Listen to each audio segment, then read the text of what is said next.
महाराज जी, आप हमें अपना परिचय बताएं। जी, मेरा नाम कृष्ण कन्हैया पदरेणु है। मैं श्री धाम वृंदावन रमण रेती नियर प्रेम मंदिर के पास अपना छोटी सी कुटिया है, मैं वहाँ रहता हूँ और श्रीमद् भागवत कथा करता हूँ, श्री राम कथा करता हूँ, श्री भक्तमाल की कथा करता हूँ और इस तरीके से धर्म का प्रचार चल रहा है। महाराज जी, जो सप्ताह होती है उसके महत्व क्या है? लोगों के जीवन में कितना बड़ा महत्व है? देखिए, बहुत अच्छा आपने प्रश्न किया है। यही प्रश्न श्रीमद् भागवत में महात्म के समय में जो प्रथम दिन कथा होती है उस समय श्री सूत जी महाराज से शौनकादि ऋषियों ने प्रश्न किया कि प्रभु, श्रीमद् भागवत का महत्व क्या है और ये घोर कलयुग चल रहा है और इस कराल कलिकाल में कलुषित विचारों से परपीड़ित मानव का उद्धार कैसे हो। तब उन्होंने बड़ा सुंदर जवाब दिया है कि श्रीमद्भागवतम कथासारम कलोकीरेण भाषतम। कलयुग में हर जीव का, हर मनुष्य का, चाहे नर हो, चाहे नारी हो, चाहे बच्चा हो, सभी का एक ही साधन है मानसिक शांति के लिए, भगवत प्राप्ति के लिए, और वो है श्रीमद् भागवत। और श्रीमद् भागवत जो है हमारे जीवन को धन्य करने वाली है। इसमें दो बातें हैं, एक तो है श्री राम कथा और एक है श्रीमद् भागवत कथा। राम कथा हमको जीना सिखाती है कि हमको जीवन में कैसे चलना है, अपने से बड़ों का सम्मान कैसे करना है, अपने से छोटों के साथ व्यवहार कैसे करना है। और श्रीमद् भागवत हमको मरना सिखाती है। देखिए, हमारा जीवन कैसा गुजर रहा है मायने इसका नहीं है, मायने ये है कि हमारी मृत्यु किस प्रकार होती है।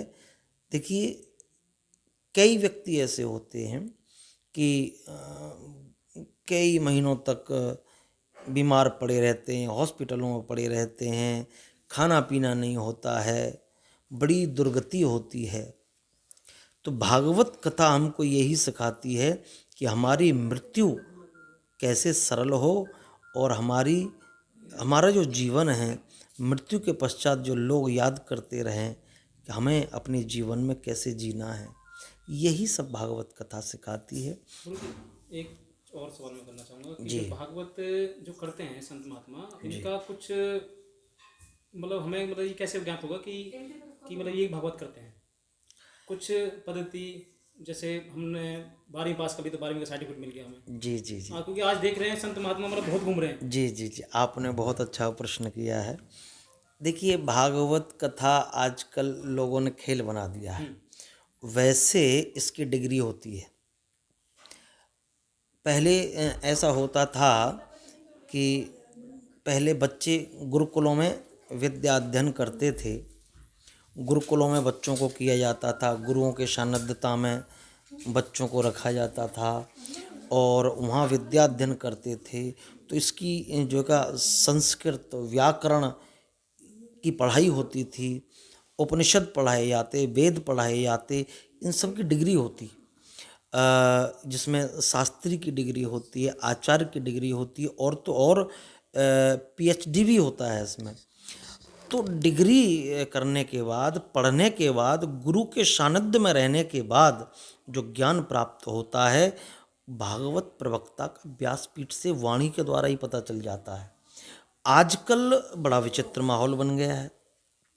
आजकल ऐसा माहौल बन गया है कि चाहे छोटा बच्चा हो, चाहे बड़ा हो, चाहे स्त्री हो, चाहे पुरुष हो, चाहे किसी भी वर्ग का हो, अब तो भागवत कथा को खेल बना दिया। भागवत कथा हमारी सनातन पद्धति का सबसे बड़ा ग्रंथ है। और मैं आपको बताऊं, मेरी तीसरी पीढ़ी है कथा करते हुए। हमारे दादाजी कथा करते, हमारे पिताजी कथा करते, अब हम कथा कर रहे हैं और हमारी चौथी पीढ़ी वे कथा के लिए हमारी तैयार हो गई है। तो गुरु की सानिध्य में रह के जो ज्ञान प्राप्त होता है, हमारे गुरुजी कहा करते थे कि जिसने खाया हो साग पात वो दूध मलाई क्या जाने, जिसने ना करी गुरु की सेवा वो ज्ञान लड़ाई क्या जाने।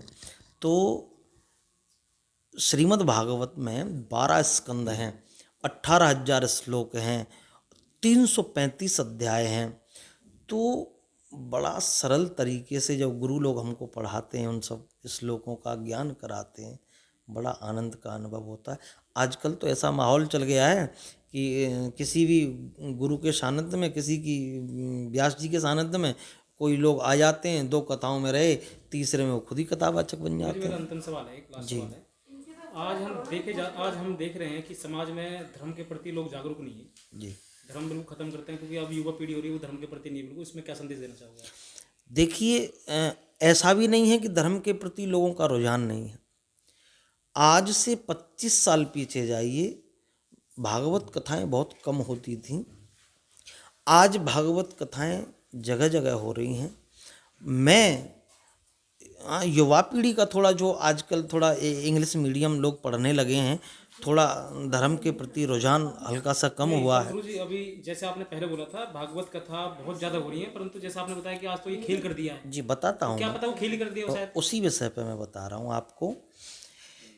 रुझान थोड़ा सा इसलिए कम हुआ है क्योंकि जो हमारी युवा पीढ़ी है वो थोड़ा मॉडल की तरफ चली गई है। मैं तो सभी माता पिताओं से ये गुजारिश करूँगा, ये प्रार्थना करूँगा, ये कहूँगा कि कहीं भी कथा होती है, सत्संग होता है, बच्चों को पहले उस अपनी संस्कृति का ज्ञान कराइए। कई बच्चे ऐसे हैं जिनको हमारी संस्कृति का ज्ञान ही नहीं है। मैं मुंबई गया था कथा करने आज से 5-7 साल पहले। तो वहाँ कथा चल रही थी, तो एक माताजी के साथ एक बच्चा आया। उसने बोला था कि गुरुजी ये राम कौन है, कृष्ण कौन है। तो माता पिता की ये जिम्मेवारी बनती है कि जिस संस्कृति में हम जीते हैं, जिस धर्म से हम जुड़े हैं, उस धर्म की जानकारी सबसे पहले माता पिता को बच्चों को देना चाहिए। जहाँ कथा सत्संग होता है वहाँ बच्चों को लेके जाना चाहिए। तब हमारी युवा पीढ़ी का आकर्षण हमारे धर्म के प्रति होगा। और मैं कहना चाहूँगा अंत में कि आजकल जगह जगह कथाएं हो रही हैं, कथा करिए। कथा करना गलत नहीं है, कथा करने के साथ कई लोग एक गलत तरीके के धंधे कर रहे हैं, इसको बंद करिए। इससे हमारे धर्म में क्षति पहुंचती है। जी धन्यवाद।